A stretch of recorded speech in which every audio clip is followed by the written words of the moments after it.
इस समय मैं मुख्तार अंसारी के फाटक पे जो है कि अवेलेबल हूँ।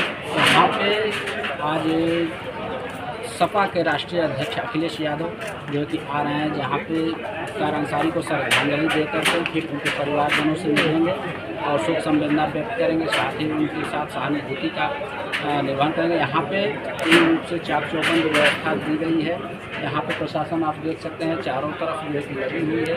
प्रशासन अपने तरफ से कहीं से कोई कोताही नहीं चाहती, कोई चूक न हो इसकी व्यवस्था में लगी हुई है। और यहाँ पे जो है आप देख सकते हैं जिस हिसाब से व्यवस्था दी गई है, हमारे पीछे आपको दिख रहा होगा कि यहाँ पे प्रशासन की जो भी व्यवस्था है बहुत ही सराहनीय व्यवस्था की गई है।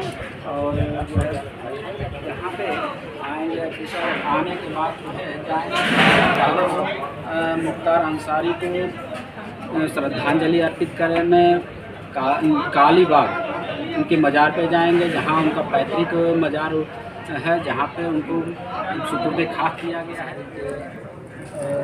हाथ के बगल में मौजूद यहाँ से आप देख सकते हैं कि यहाँ पुलिस प्रशासन की भी व्यवस्था है कि यहाँ पे छावनी में तब्दील कर दिया गया है पूरी कॉलोनी को। यहाँ व्यवस्था की गई है। यहाँ पे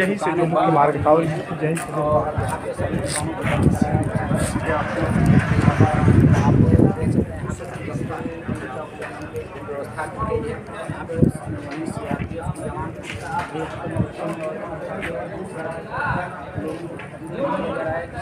जवान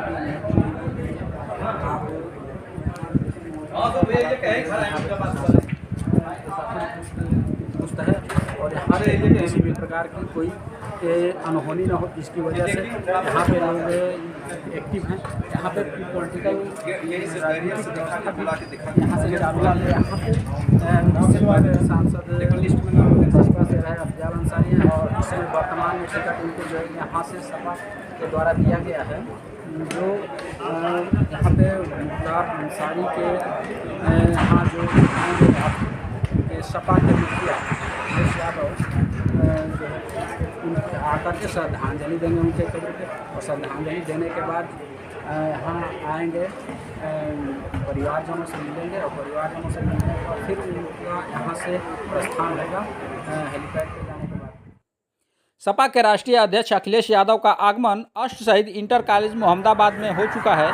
यहाँ से अखिलेश यादव स्वर्गीय मुख्तार अंसारी के घर जाएंगे और उनके परिवारजनों से कुशल क्षेम जानेंगे। मीडिया द्वारा सवाल पूछे जाने पर अखिलेश यादव ने क्या कहा, आइए हम आपको दिखाते हैं। सदस्यों ने कुछ शिकायत दी थी।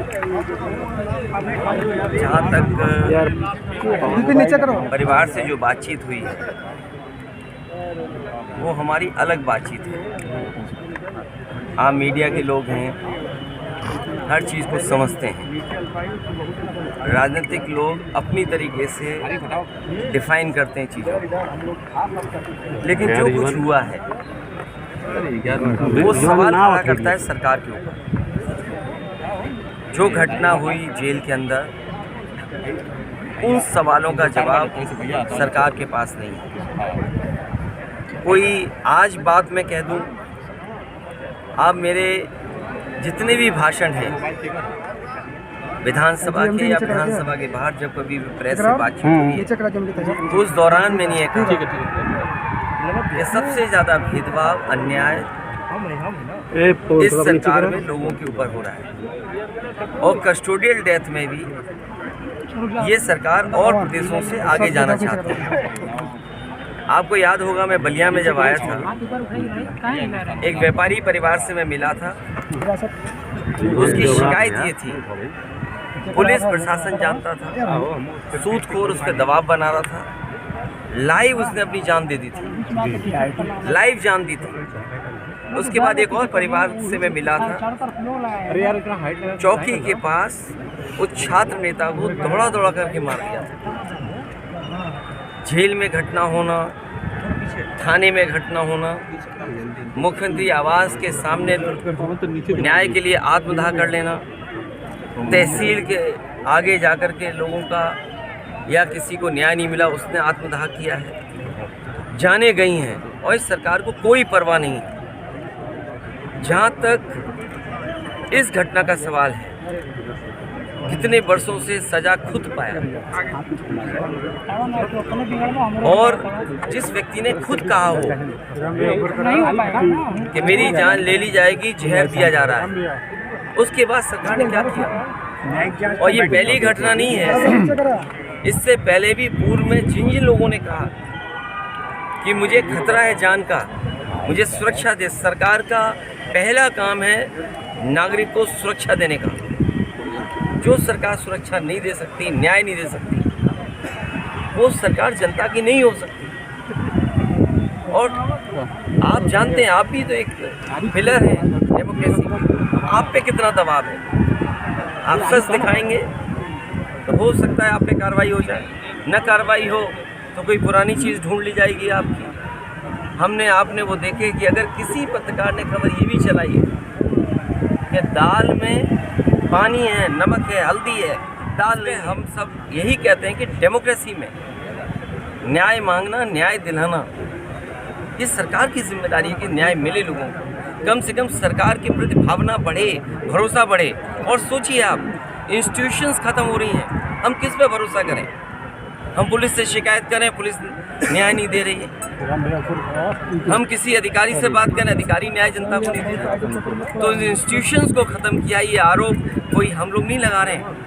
क्या आपने नहीं पढ़ा कि गवर्नर रहे जम्मू कश्मीर के, उन्होंने कहा ये आखिरी चुनाव डेमोक्रेसी का, अपने बोर्ड से बचा लो।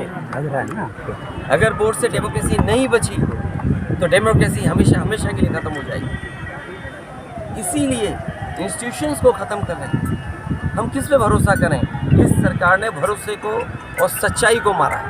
सर, मुख्तार अंसारी की जिस तरह से मौत हुई और परिवार ने और खुद मुख्तार अंसारी ने आरोप लगाया, क्या सीबीआई जांच की मांग करेंगे?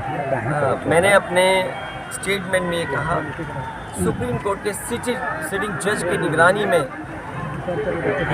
कोर्ट के सिटिंग जज की निगरानी में अगर जांच होती है तो न्याय मिलेगा। और जो न्यायिक जांच हो रही है उस पर भरोसा है?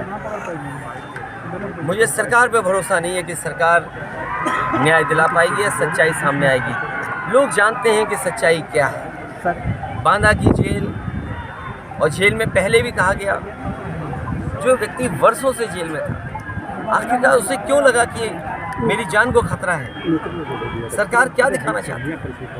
तो कम से कम सरकार को न्याय दिलाना चाहिए और देश की जनता सच जाने, कम से कम उस दिशा में सरकार को काम करना चाहिए। अखिलेश जी, 2016 में आपने अंसारी बंधुओं का विरोध किया था अपने पिता जी के सामने पार्टी में लेने को लेके। राजनीति हमेशा वर्तमान परिस्थितियों पे होती है। सर, एक पॉलिटिकल सवाल, आपके ऊपर आरोप लग रहे हैं कि 9 टिकट बदले गए और अभी भी बहुत सारे लोग जो है वो। अच्छा, हमारे टिकट बदले गए। मैं आपसे पूछता हूँ, क्या कैसरगंज लोकसभा का प्रत्याशी कौन होगा, क्या बीजेपी बताएगी? और आपको तो खबर ये चलानी चाहिए कि बीजेपी के जहाँ जहाँ प्रत्याशी जा रहे हैं उनका कितना जनता विरोध कर रही है। इस बार जनता का सैलाब है और ये सैलाब भारतीय जनता पार्टी की सरकार को ढा देगी। अखिलेश जी कह रहे हैं आपकी डेमोक्रेसी संकट में है, तो एनडीए और आप उसके खिलाफ कैसे काम करेगी सपा? कैसे लोग जनता के बीच जा रही है? लगातार जा रहे हैं और जनता ने जो मन बना लिया है, इस बार भारतीय जनता पार्टी का सफाया होना है। अखिलेश जी, ओम प्रकाश राजभर का कहना है कि अखिलेश खुद पीडीओ को लेकर कंफ्यूज है। बात इधर उधर मत करो, आपसे बेहतर उनको कौन जानता है। आप बहुत करीब के हैं, बहुत करीबी बातें जानते होंगे आप।